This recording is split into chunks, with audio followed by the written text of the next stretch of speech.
El balance de estos primeros 100 días de gobierno y teniendo en cuenta que la crisis generada por la expansión del coronavirus va a modificar profundamente el escenario, también podemos identificar o vamos a poder identificar seguramente algunas líneas de continuidad. Lo primero que se puede decir es que el primer objetivo que se planteó el gobierno del Frente de Todos fue instalar la gravedad y la profundidad de la crisis económica y financiera, instalar el nivel de gravedad de esa crisis en el discurso y también en las acciones de gobierno. Por eso una de las primeras medidas fue enviar un paquete que se terminó votando en el Congreso y que se conoce como ley de emergencia. Ahí se puede vislumbrar, por un lado, una serie de premisas que puso en juego el gobierno desde un inicio. Asistir a los sectores más perjudicados por las políticas macristas y por el proceso de debacle económica y social en general. Tratar de reactivar lo antes posible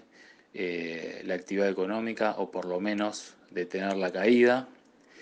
Captar recursos porque las arcas públicas habían quedado realmente deterioradas y a partir de esa posibilidad de captar más recursos, tomar medidas redistributivas. La negociación con la deuda aparece como el otro gran elemento de estos primeros meses, dado que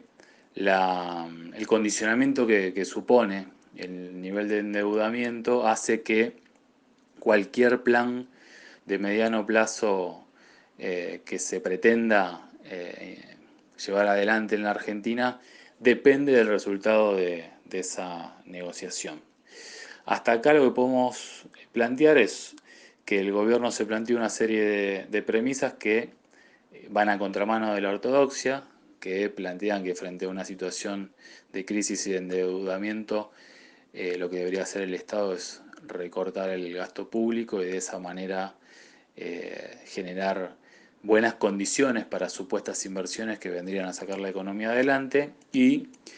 a lo que apuesta es básicamente a mejorar la situación de los sectores eh, más vulnerables, más necesitados, que más sufrieron la crisis y a partir de eso reactivar la economía para tratar de distribuir. En ese sentido se pueden identificar tres tipos de medidas en el inicio, en la etapa inicial del gobierno. Las que buscaron asistir y compensar esos sectores más, más necesitados, más urgidos, y ahí tenemos, por ejemplo, lo que pasó con las jubilaciones y con la asignación universal por hijo, que el gobierno, eh, tanto en diciembre como en marzo, trató de aumentar, en el caso de las jubilaciones, en la base de la pirámide, ¿no? Con sumas fijas y con aumentos que permitieron que para los sectores que son alrededor del 60-70% que reciben la mínima o un poco por encima de la mínima, sus ingresos le ganaran a la inflación, ¿no? Eso por un lado. Por otro lado, también se plantearon medidas que están destinadas directamente a mejorar la recaudación, desde la reimplementación del IVA, que va a suponer también una devolución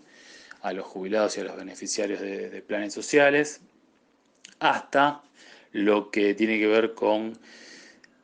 aportes patronales, con ganancias y con otros impuestos como por ejemplo el impuesto al cheque. También en un tercer nivel hay medidas que apuntaron a defender el empleo como la implementación de la doble indemnización por despidos injustificados y otras medidas que ayudan a beneficiar o que buscan beneficiar a los sectores productivos medianos y pequeños, como por ejemplo la moratoria de la FIP. Hay una medida que va a tener repercusión en lo que es tanto el sector productivo como en la población en general, que es el congelamiento de tarifas. Así que ese paquete, junto con otras medidas, como por ejemplo la, la vuelta de precios cuidados o la tarjeta alimentaria que está implementando el Ministerio de Desarrollo Social desde los primeros días del gobierno, dan una idea de por dónde el gobierno pretende asistir a los sectores más vulnerables y también generar condiciones para una progresiva reactivación del aparato productivo.